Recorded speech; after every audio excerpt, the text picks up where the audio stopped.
ইংরাজি নববর্ষের শুভেচ্ছা, হ্যাপি নিউ ইয়ার।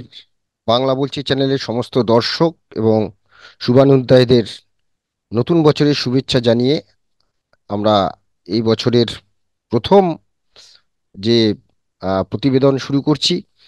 আহ, আপনারা জানেন যে 1লা জানুয়ারি তৃণমূলের প্রতিষ্ঠা দিবস।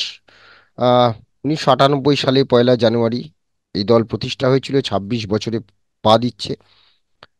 এই 26 বছরে আহ, অনেক চড়াই উতরাই করে ক্ষমতায় এসছে তৃণমূল কংগ্রেস। কিন্তু দেখা যাচ্ছে যে 25 বছরে তৃণমূল কংগ্রেসের মধ্যে একটা বিতর্ক চারা মাথা চারা দিয়েছে এ বয়স নিয়ে।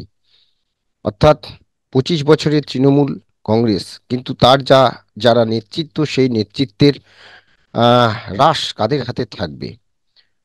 পুরনো বনাম নতুন তৃণমূল যে দ্বন্দ্ব সামনে আসছে। সম্প্রতি যেটা দেখা যাচ্ছে, অভিষেক বন্দ্যোপাধ্যায়, তৃণমূলের সর্বভারতীয় সাধারণ সম্পাদক তথা ডায়মন্ড হারবারের সাংসদ, তিনি যেন গত মাস খানেক, মাস দুয়েক আমরা তাকে সেভাবে আহ, দেখতে পাচ্ছি না।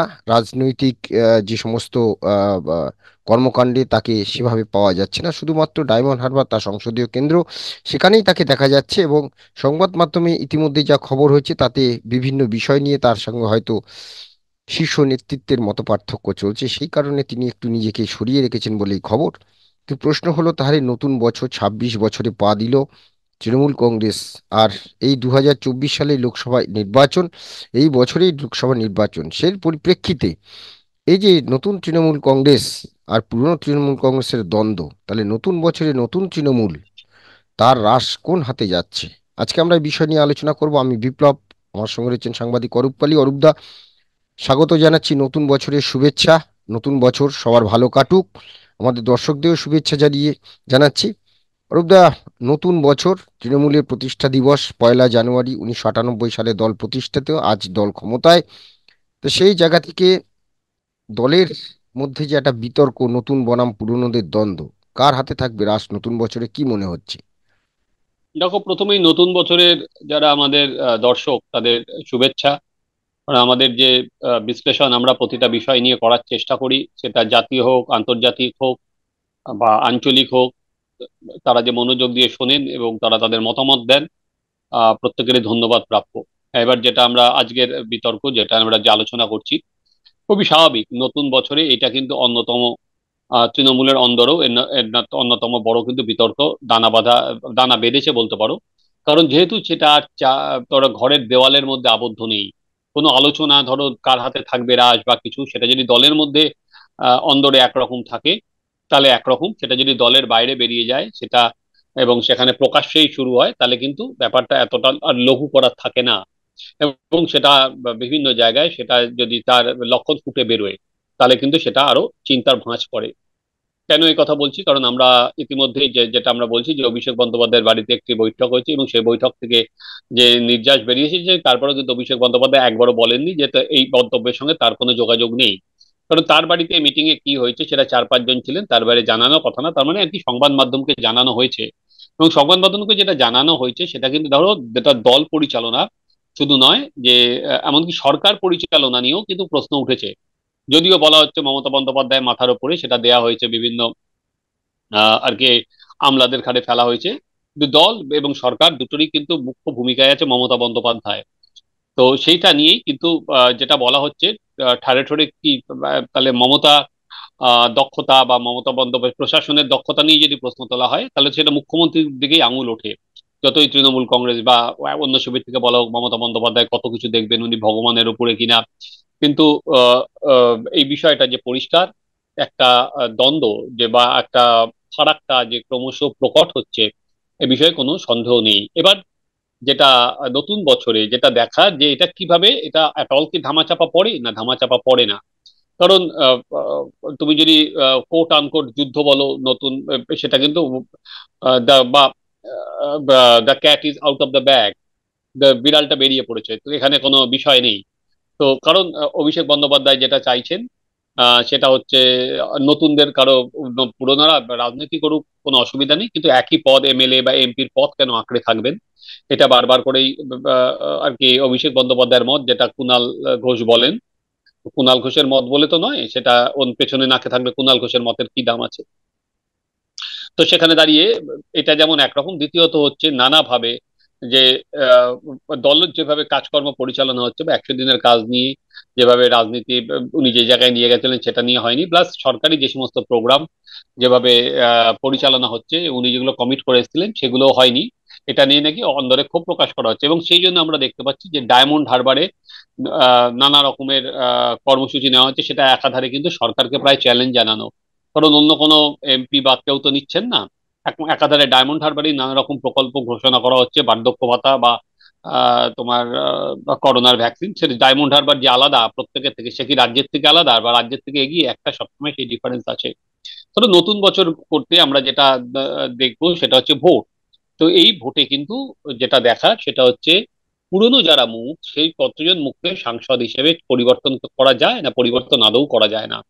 তুমি যদি ধরো এটা একটা প্রেশার ট্যাকটিস, অলরেডি সেটা একটা চাপটা ছেড়ে দেওয়া হলো, যে এই প্রেশারের কাছে কি তৃণমূল কংগ্রেসের কতটা আর কি কতজন পুরনো এমপি যারা আছেন বা সৌগত রায় কি বাদ দিতে বাদ যাবে, সুদীপ বন্দ্যোপাধ্যায়ের জায়গায় কি অন্য কেউ আসবে, বা যারা ধরো পলিটিশিয়ান আর কি পূর্ণ সময়ের নয়, দেব হোক, মিমি হোক, নুসরত হোক, তাদের জায়গায় কি পূর্ণ সময়ের কোনো রাজনীতিবিদ আসবেন যেটা ইয়ং গ্রুপ থেকে। সেটা কিন্তু অন্যতম বড় জায়গা, কারণ যেহেতু আর দুদিন পর ভোট, সেটা দেখার। দেখো এর মধ্যেই আমরা যেটা দেখেছি যে পুরনো নতুন দ্বন্দ্ব হিসেবেই সেটাকে দেখা ভালো, কারণ আহ রাজ্য সভাপতি নৈহাটিতে গিয়েছেন, সেখানে ভাবাই যায় না যে দলের বিধায়ক জগদ্দলের তিনি এলেন না। এটা আর কি তিনিও কিন্তু নতুন গ্রুপ, কারণ তোমার হয়তো মনে আছে যে অর্জুন সিং বলেছিলেন যে যখন এই গোলমালটা চলছে বা যে উনি অক্সিজেন নিশ্চয়ই কোথা না কোথা থেকে পাচ্ছেন, ফলে স্বাভাবিক কোনো জায়গা থেকে তো অক্সিজেন পাচ্ছেন বলেই না একটা সভাপতি, তারপরেও কিন্তু তার বিরুদ্ধে কোনো ব্যবস্থা নেওয়া হচ্ছে না বা দলের থেকে কোনো স্টেটমেন্ট নেই।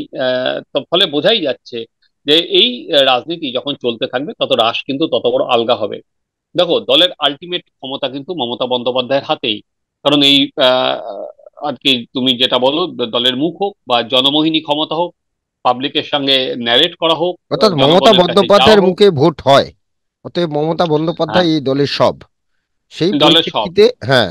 উম, ফলে নতুন। আলটিমেট হ্যাঁ। যেটা হচ্ছে পাওয়ার সেন্টারটা হচ্ছে মমতা বন্দ্যোপাধ্যায়। হুম। কারণ মমতা বন্দ্যোপাধ্যায় সব, এই দলের পুঁজির নাম মমতা বন্দ্যোপাধ্যায়, এই দলের মুখের নাম মমতা বন্দ্যোপাধ্যায়। হুম। তো সেখানে দাঁড়িয়ে ধরো আজকে পুরনো যারা একটা সময় দলটাকে গড়ে তুলেছিলেন, তারা মমতা বন্দ্যোপাধ্যায়কে ঘিরে আছেন, তারা সেকেন্ড জেনারেশন যারা লিডারশিপ, ততটা কিন্তু লিডার হিসেবে তারা এখনো মানতে প্রস্তুত নন। তো সে আবার যারা নতুন প্রজন্মে যারা উঠছেন, অভিষেক বন্দ্যোপাধ্যায় তিনি চাইছেন তার মতো করে টিম সাজাতে। অলরেডি ধরো বিভিন্ন জেলায় জেলায় হয়তো তার মতো করে সব জায়গায় টিম হচ্ছে না, ধরো পঞ্চায়েতের পর যে জেলায় জেলায় যে সাজানোর কথা ছিল, যে সেটাও ঠিকভাবে সব জায়গায় যা লিস্ট গেছিল সেটাও আর কি নতুনদের সব জায়গায় সেরকম ভাবে সুযোগ দেওয়া হয়নি। ফলে এই দ্বন্দ্বটা কিন্তু ক্রমবর্ধমান।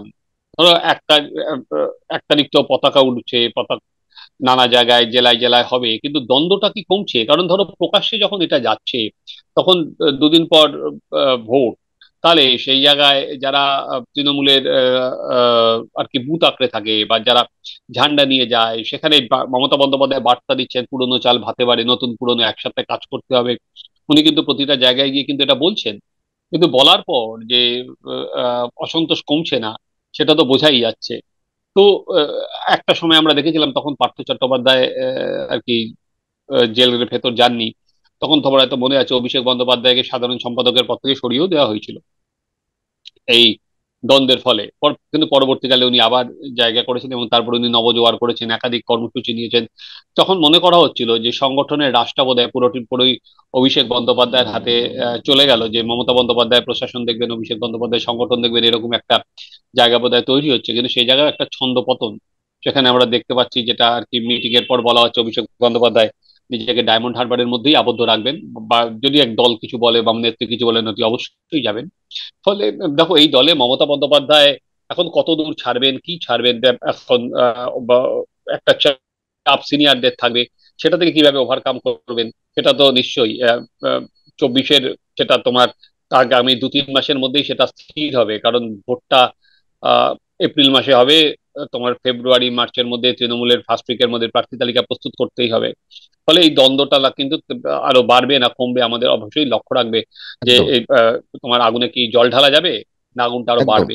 এবং তার হ্যাঁ, পরিণতি হ্যাঁ, কি? তৃণমূলের 26তম প্রতিষ্ঠা বার্ষিকী, এবং সেই দিনেই নতুন বছরে নতুন তৃণমূলের রাশ কোন হাতে যাবে আমরা সেদিকেই তাকিয়ে থাকব।